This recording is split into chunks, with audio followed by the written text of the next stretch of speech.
Hello friends, good evening. I am Vinay sir. In today's video we are going to discuss about communication.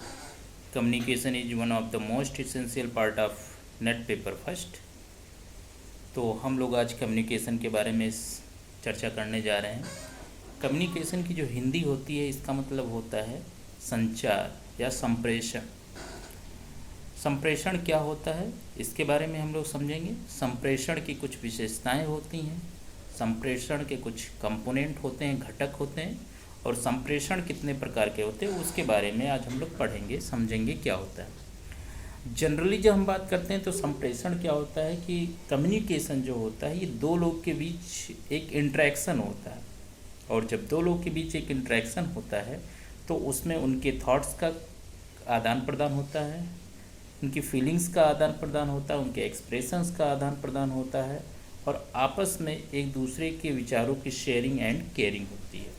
तो हम ये कह सकते हैं कि जब दो लोग आपस में कम्युनिकेशन करते हैं, संचार करते हैं, संप्रेषण करते हैं, तो उनके attitude, skill, knowledge, facial expressions, उनके थॉट्स, उनके थिंकिंग प्रोसेस आदि सब का आदान प्रदान होता है। और ये एक बाइपोलर प्रोसेस है। इट मीन्स कि जो कम्युनिकेशन होगा वो दो लोग के बीच होगा, हमेशा दो लोग के बीच होगा, और बाइपोलर इसीलिए बोलते हैं कि दो लोग के बीच हमेशा होगा। और ये एक सार्थक संवाद, सार्थक मतलब कि ये एक पर्पजफुल होगा, बिना पर्पज के कोई भी कम्युनिकेशन नहीं हो सकता। तो अगर हम एक इसकी डेफिनेशन समझें और उसके आधार पर इसकी विशेषताओं को समझने की कोशिश करें तो ये डेफिनेशन इस प्रकार की हो सकती है।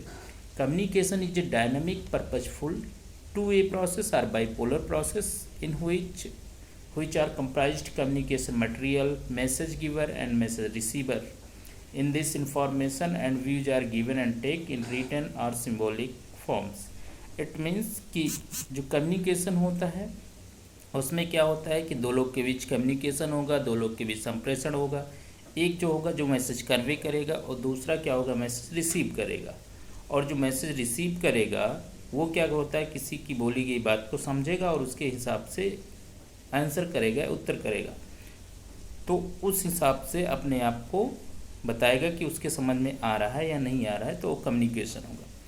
कम्युनिकेशन कुछ लोग का बड़ा शानदार कम्युनिकेशन होता है, जैसे जब विकास सर बोलते हैं तो उनका कम्युनिकेशन बहुत अच्छा है, या राजनेताओं में बात कर लें तो हमारे भारत के प्रधानमंत्री माननीय मोदी जी बहुत अच्छा बोलते हैं। कम्युनिकेशन लोगों को कनेक्ट करता है, जोड़ने में हेल्प करता है।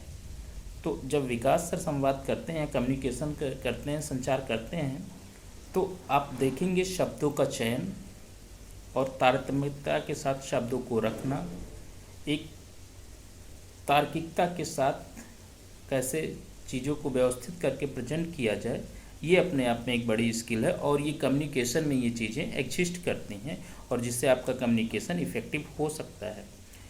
Communication is a process in which people endeavour to give and take mutual general understanding. तो इसमें क्या होता है कि लोग आपस में एक समझ विकसित करते हैं कम्युनिकेशन करने के बाद।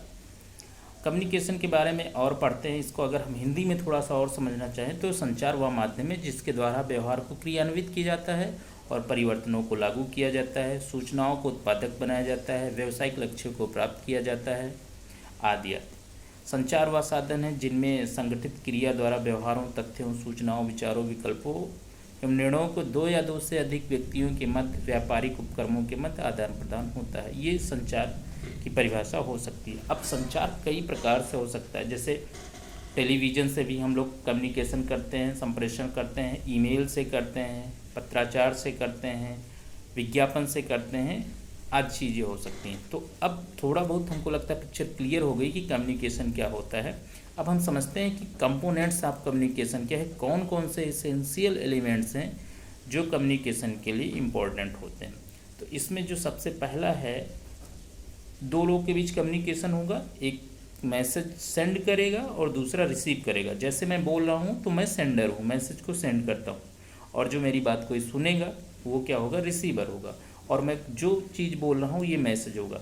तो इसके तीन मेन कंपोनेंट है कि जब भी कम्युनिकेशन होगा तो उसमें एक मैसेज सेंडर होगा और दूसरा रिसीवर होगा, और तीसरा एक कंपोनेंट होता है मैसेज, मतलब किसी बात को, किसी भी चीज़ को वो कन्वे कर रहा होगा। तो एक सेंडर होता है, एक मैसेज होता है और रिसीवर होता है। देन रिसीवर उस चीज़ को प्राप्त करता है, अगर उसको समझ में आया तो वो उसके हिसाब से फीडबैक देता है। जैसे मैं पूछता हूँ कि dear students tell me about yourself. अब अगर बच्चा या स्टूडेंट इंग्लिश समझ रहा है तो वो रिप्लाई करेगा, और अगर नहीं समझ रहा है तो भी कुछ ना कुछ रिप्लाई करेगा। तो वहाँ से आपको फीडबैक मिलेगा कि आपको बोलना है इसके आगे या नहीं बोलना है। तो पहले कोई सेंडर होगा, वो मैसेज सेंड करेगा, फिर रिसीवर होगा, उसको रिसीव करेगा और उसके बाद फीडबैक देगा सेंडर को कि वो मैसेज कितना इफ़ेक्टिव रहा या नहीं। उसके बाद ये हो सकता है कि जो होता है, जो कोई भी मैसेज हो एक मीडियम के थ्रू जाएगा। जैसे हम यहाँ से कोई इनपुट दे रहे हैं, कोई चीज़ बोल रहे हैं, तो एक चैनल के माध्यम से जाएगा और उसके बाद उस हिसाब से आउटपुट प्राप्त होगा, मतलब रिसीव करेगा और फिर ये फीडबैक होगा। तो ये साइकिल है, एक चलती रहती है, राइट। अब ये हमने अभी तक बात की कि जो कंपोनेंट होते हैं, मैसेज सेंडर, मैसेज